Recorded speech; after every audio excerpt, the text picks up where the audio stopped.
Modern Love, the podcast, is supported by... Produced by the iLab at WBUR, Boston.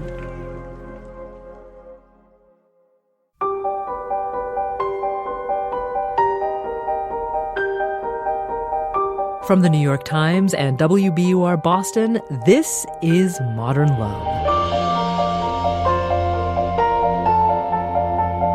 Stories of love, loss, and redemption. I'm your host, Meghna Chakrabarty.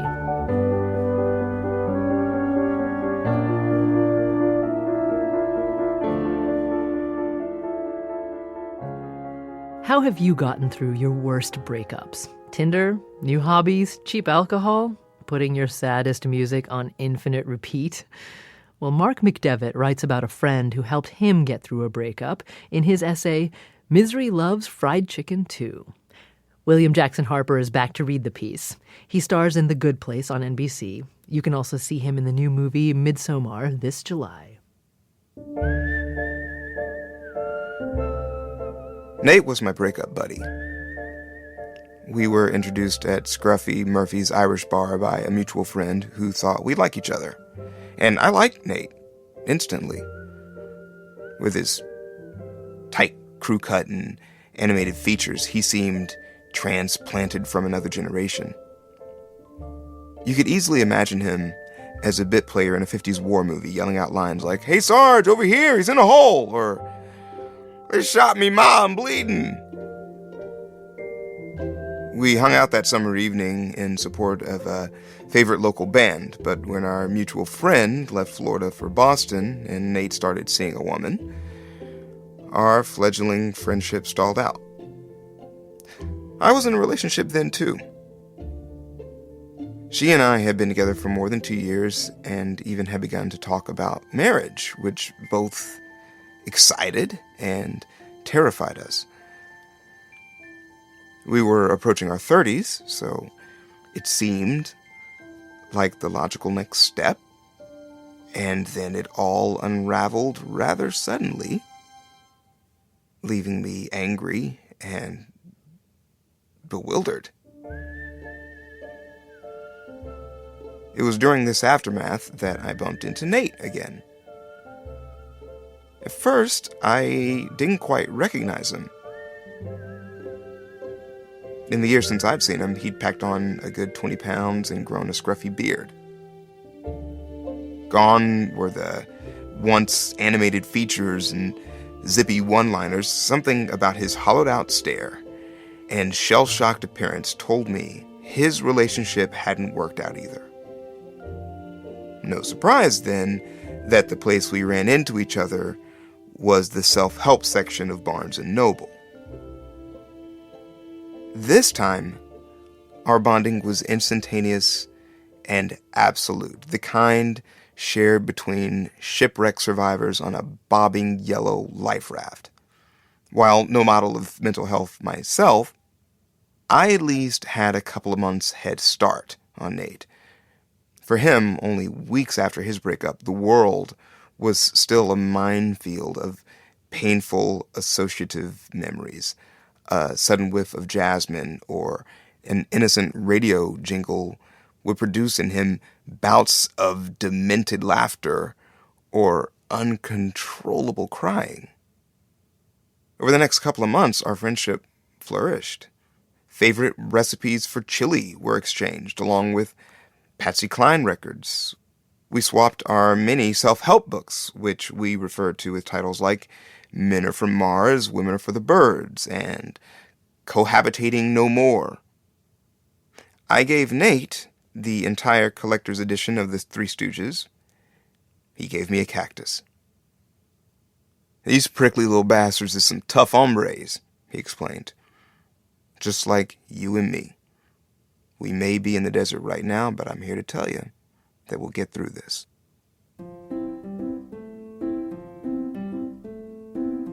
Over time, our anger and despair gave way to confusion. Just what happened anyway? Where did we go wrong?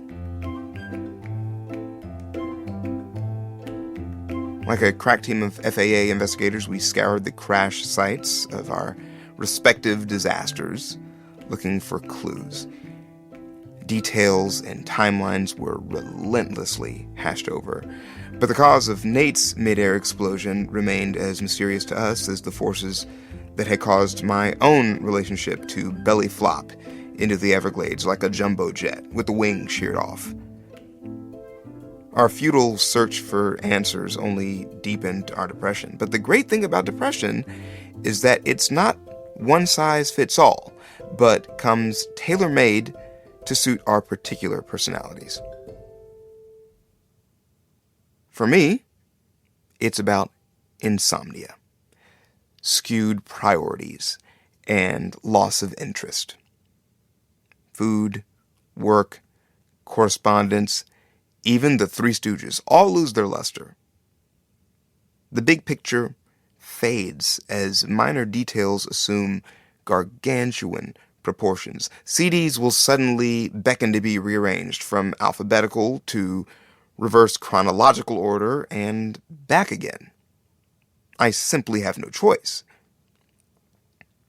The only real consolation is found in pop music. Leonard Cohen, Elvis Costello, The Smiths, a never-ending cycle of misery and heartache providing grist for our mill of self-pity. Pop music has the amazing ability to make you feel depressed and hopeful at the same time. Depressed that you identify with the sentiment, and hopeful because someone feels more miserable than you. For me, that someone was Nate. The only brightness to my day was seeing my breakup buddy and feeling marginally better that he was even more depressed than I. He'd show up at my door carrying a family-sized bucket of chicken drumsticks. If I'd lost all interest in food, Nate had gone in the opposite direction. He gobbled up anything that wasn't fastened to the floor. Even so, he couldn't figure out his weight gain. I just don't get it, he'd say, wolfing down his third cheeseburger. I mean, where did it all come from? It's like you turn 30 and boom, you're a pumpkin. I suggested a little exercise. There were tennis courts near his apartment, and so it became our habit to play once or twice a week. Neither of us played well, but with a lot of sweating and grunting, it proved therapeutic. When I aggravated an old shoulder injury, our tennis came to an end. After that, I didn't hear from Nate for a couple of weeks, and I'd assumed he'd found another tennis partner or become busy at work. But when my phone calls and email messages went unanswered, I decided to drive over to his apartment and check up on him. His car was there, but the blinds were drawn.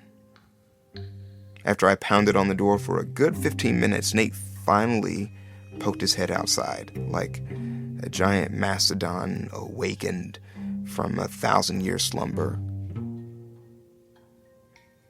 Something about his glassy-eyed stare and the greenish-orange hue of his skin told me he'd taken a turn for the worse.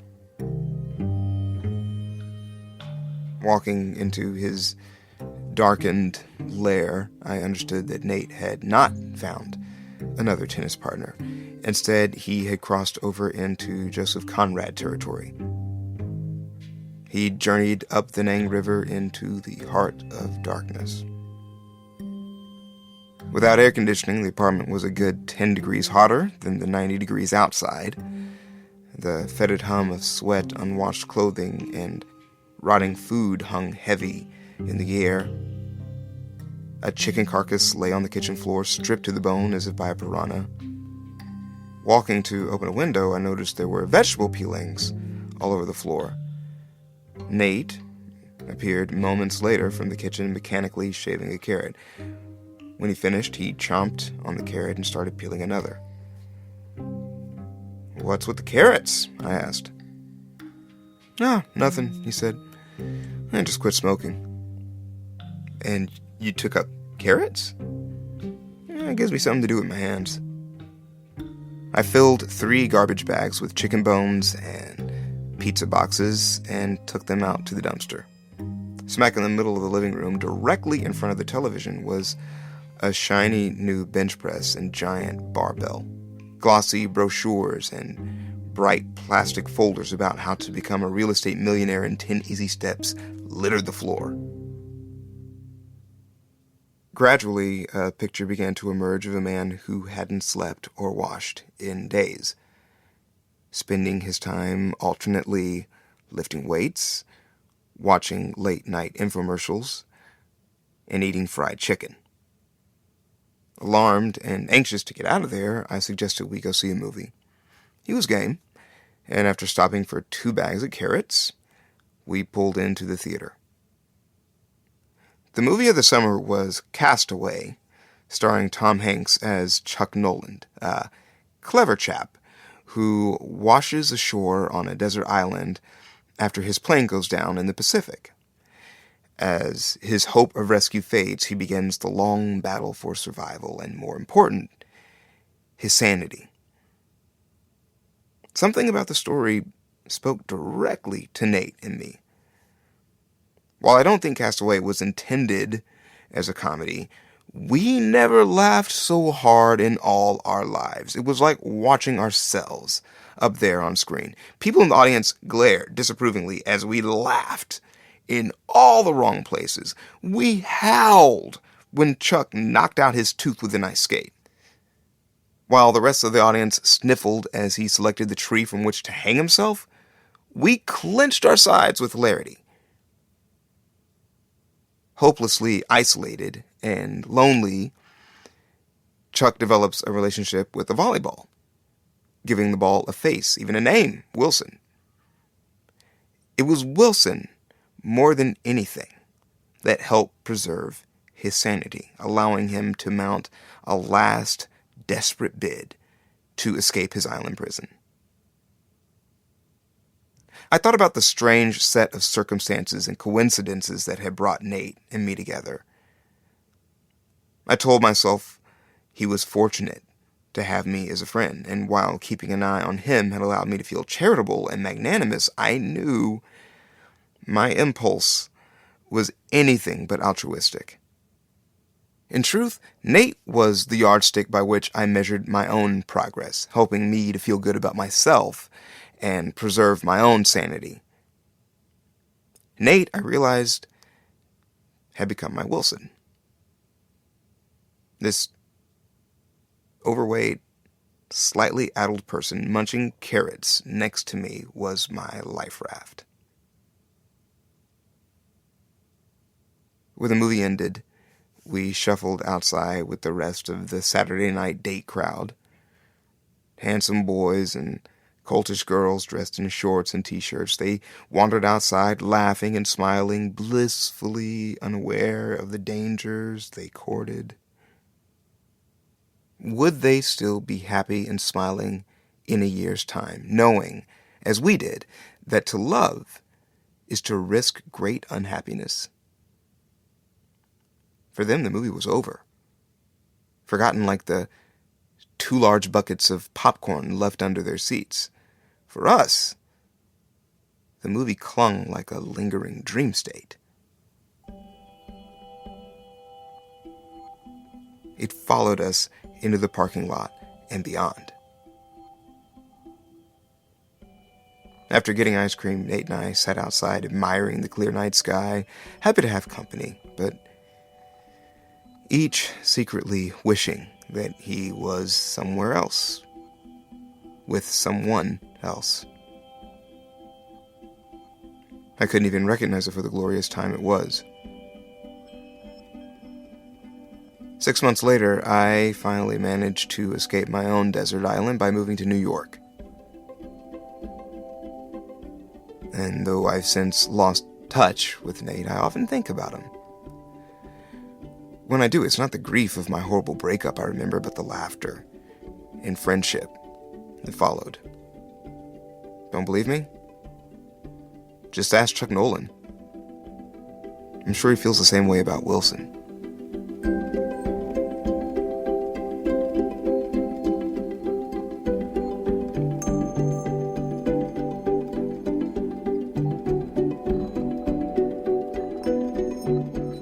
That's William Jackson Harper reading Mark McDevitt's essay, Misery Loves Fried Chicken Too. We'll hear more from Mark after the break.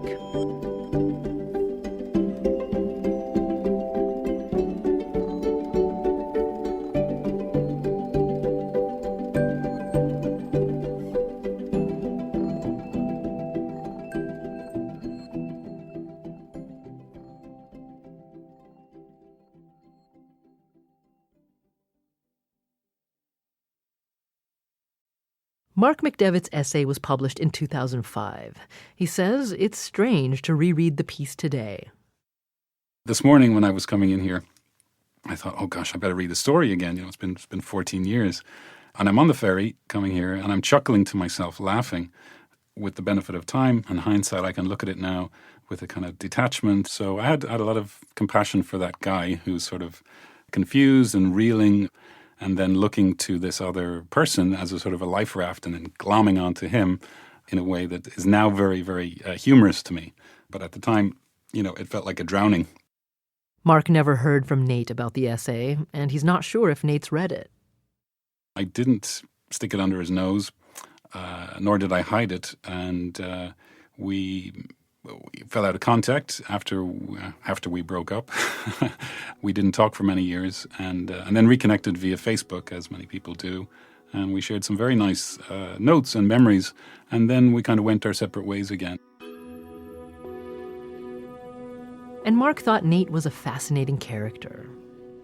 One of the qualities that I liked about Nate was that he was an open book. He was defenseless, in other words, and we all have our armor that we go into the world with, right? Look at me, I'm so together, I'm so polished, and he was just a mess, and he didn't disguise that, and it made me love him. I think what we're alluding to, or I'm alluding to, is depression and male depression. And different men will deal with that in different ways. And I think in his case, he stopped taking care of himself. And perhaps, he might not like to be reminded of that, the carrots or the, forgetting to shower for days at a time, that kind of thing.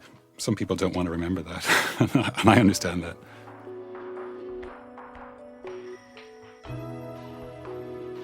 Mark got through his own breakup by getting deeply involved in his work and new life in New York City.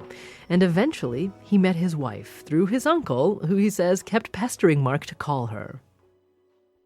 I had no interest in meeting anybody, and certainly not anybody that my family was going to recommend to me. But it became such a nuisance, and he became such a pest that I was like, okay, fine, I'll meet her.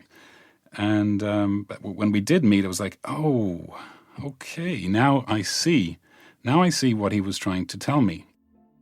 But Mark says he was a little hesitant to take the risk of getting into a new relationship. We just kind of took it slowly. At least I did. I took it very slowly.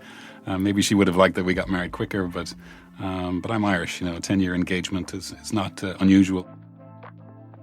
So the breakup Mark writes about in his piece was his last. But he remembers clearly that when you're in the midst of a breakup, it can feel like there's not much that's worse.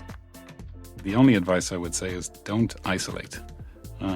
There's a great tendency, at least there is for me, to draw down the curtains and crawl under the covers and listen to the Smiths, and kind of go into the dark place.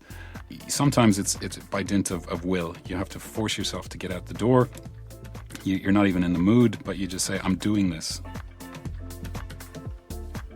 And he says it's important to remember that things will get better. Eventually you're going to move through that period, you'll come out the other end, and you may even look on it with warm affection. Even in the misery of my breakup, with me and Nate, we had a good time. We were going through something, so it was very hard to see it for that in the moment. But I look at it now with great tenderness and fondness, especially for Nate. Mark McDevitt.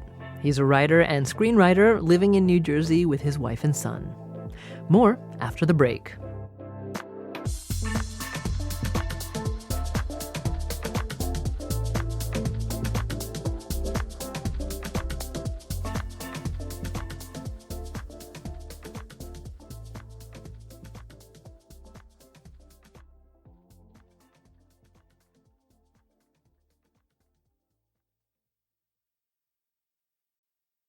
Here's Daniel Jones, editor of the Modern Love column for the New York Times.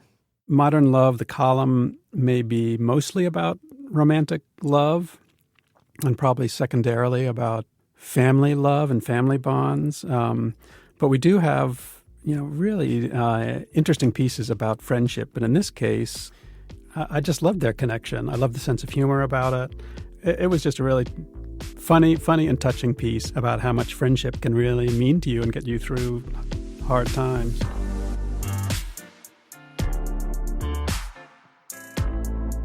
And here's William Jackson Harper. There's like a commiseration in misery. I know that living in New York, for me, sometimes that's the thing that I miss the most, is that sometimes things just suck and you look at that other person across the train having that same sort of experience, this sucks. This all sucks. We're all in this together and it just sucks. And, there's that, which I find really comforting. And it's also, there's something about how depression sneaks up on you.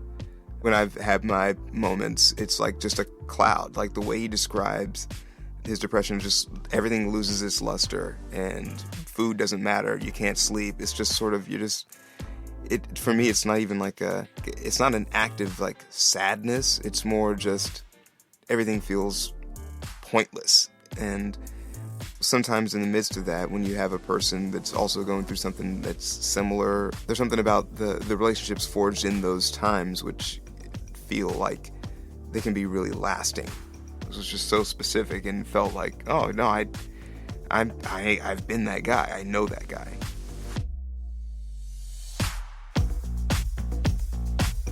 Thanks again to William for reading this week's piece. You can see him on NBC's The Good Place, which is back this fall. Modern Love is a production of the New York Times and WBUR, Boston's NPR station. It's produced, directed, and edited by Caitlin O'Keefe. Original scoring and sound design by Matt Reed. Iris Adler's our executive producer. Daniel Jones is the editor of Modern Love for the New York Times and advisor to the show. Special thanks to Samantha Hennig, Anya Stremian, and Mia Lee at the New York Times. The idea for the Modern Love podcast was conceived by Lisa Tobin. Additional music, courtesy of APM. I'm Meghna Chakrabarti. See you next week.